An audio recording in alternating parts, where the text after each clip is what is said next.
served as the guardian of Akbar as he was too young. Soon Akbar realized.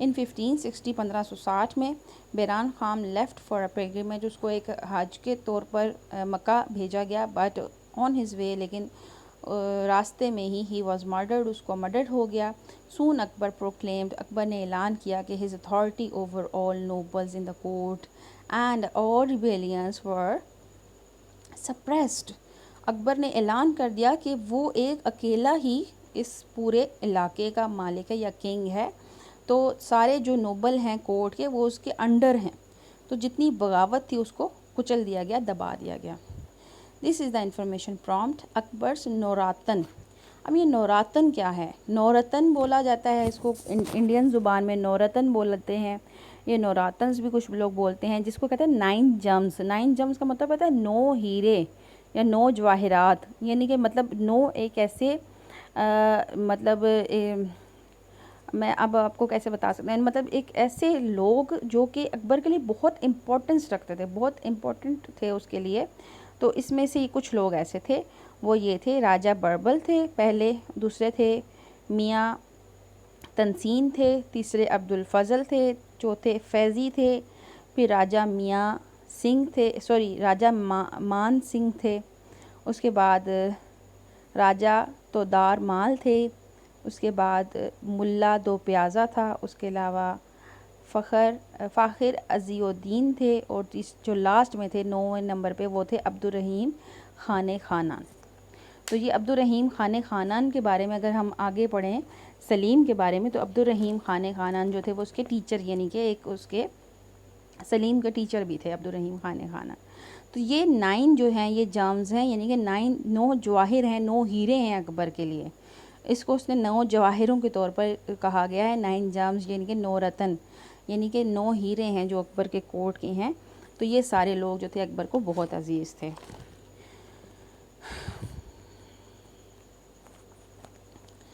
The next topic is the Rajputs. Rajputs ہم نے previous topics میں پڑھا ہے کہ راجپوتس جو تھے وہ گریٹسٹ ڈینجر تھے، خطرہ تھے مغلز کے لیے. تو Akbar had to subdue the war like Rajputs. Akbar نے اکبر جو تھا وہ محکوم رکھنا چاہتا تھا راجپوتس کو، وار لائک راجپوتس کو. He opted for reconciliation with them and appointed Rajput nobles on important position in his empire.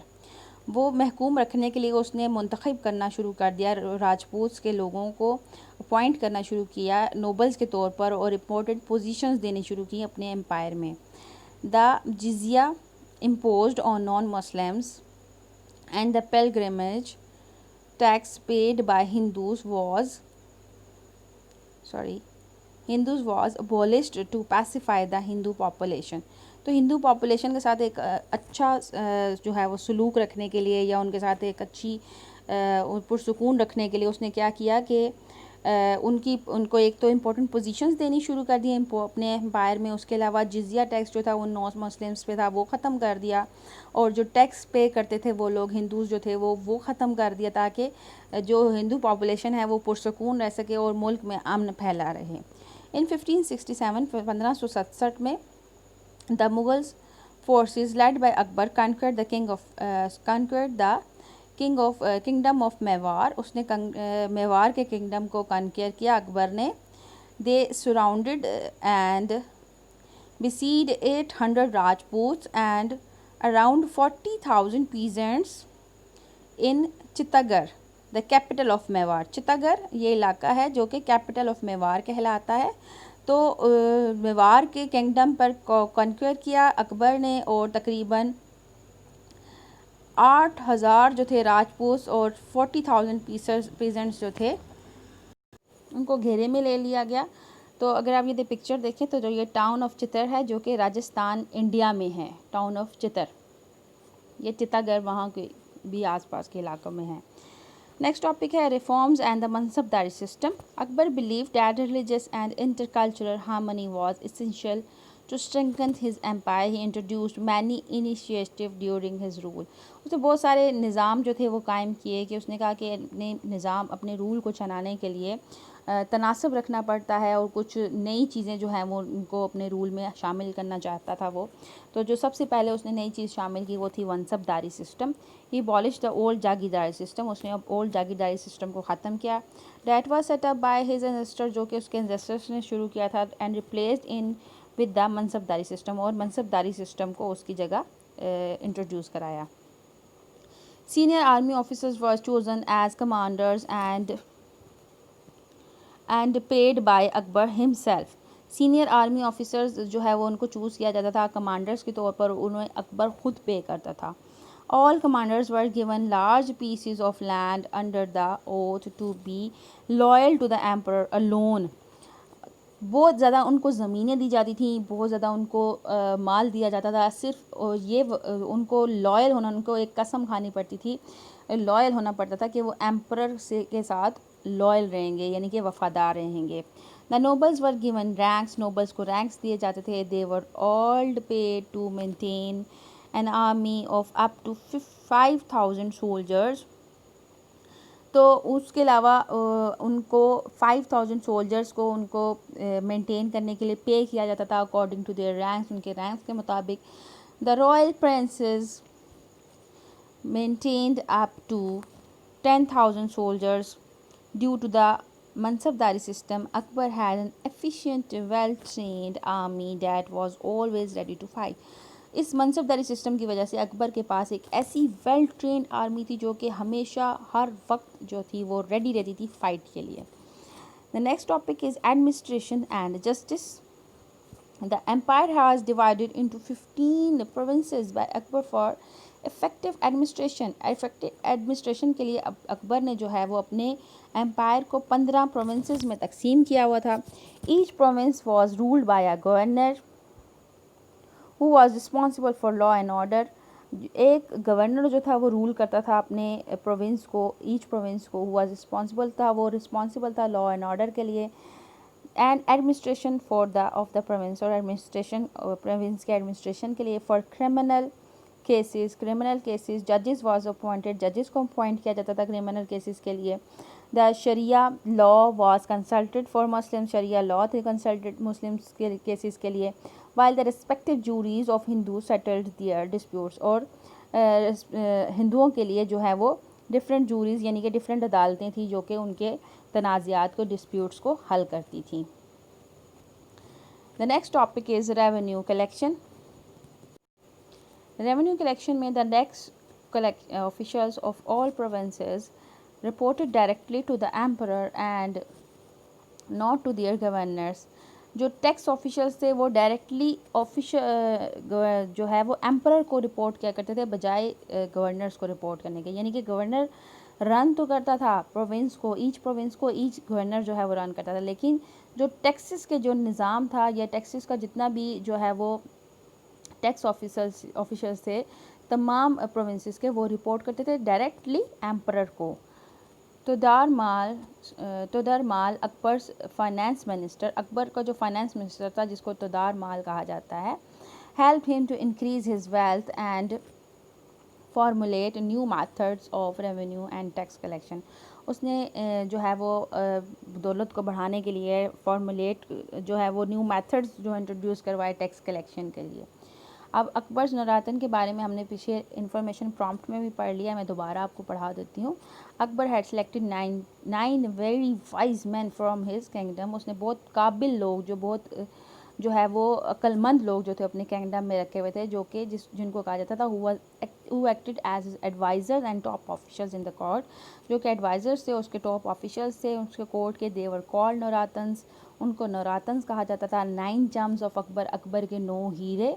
Akbar is called the greatest of all Mughals emperors, Akbar کو تمام مغل ایمپررز میں عظیم ترین حکمران کہا جاتا ہے, because he expanded the empire and yet kept it as one entity under his rule, کہ اس نے امپائر کو بہت زیادہ بڑھایا تھا. اب ریلیجن کیا ہے؟ ریلیجن تو اکبر مسلمان تھا, ظاہر سی بات ہے, تو مسلمان تو ایک ہی خدا کی عبادت کرتے ہیں.